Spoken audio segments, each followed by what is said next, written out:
நீங்கள் பார்க்குறீங்க நந்தீஸ்வரர், அகஸ்தியர், ராமதேவர், இடைக்காடர், கரூரார், கமலமுனி, காலங்கிநாதர், சுந்தரனார், மதுரையில் இருக்கார், பாம்பாட்டி சித்தர், போகர், திருமூலர், கோரக்கர், கொங்கணர், சட்டைமுனி,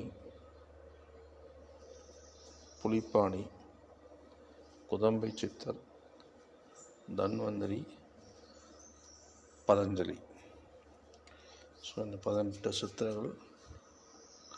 அதுக்கப்புறம் அந்த பக்கம் பார்த்திங்கன்னா 63 நாயன்மார்கள் இருக்காங்க. சித்தர்கள் எண்ணிக்கை 5 கோடி. ஆனால் பிரதானமாக 18 பேர். எல்லாத்துக்கும் தலைவர் அகஸ்தியர். இவங்க இல்லாமல் இன்னும் சில பேர்லாம் இருக்காங்க. இப்போ மகாவதார் பாபாஜி ஒரு சித்தர், ரமண மகர்ஷி ஒரு சித்தர், வள்ளலார் சித்தர். ஏன்னா அவங்களாம் மகான் சொல்லுவாங்க. அதாவது சித்தர்கள், ஞானிகள், யோகிகள், ரிஷிகள், மகான்கள். மனிதனுக்கு அடுத்த நிலை இதெல்லாம். ஸோ அதை பற்றி நம்ம விரிவாக இன்னொரு நாள் சொல்கிறேன். ஸோ இந்த 18 சித்தர்களுடைய இந்த காணொளி நீங்கள் பத்திரமா வச்சு அமாவாசை பௌர்ணமி நாட்களில் நீங்கள் வழிபாடு செஞ்சீங்கன்னா ரொம்ப சிறப்பு.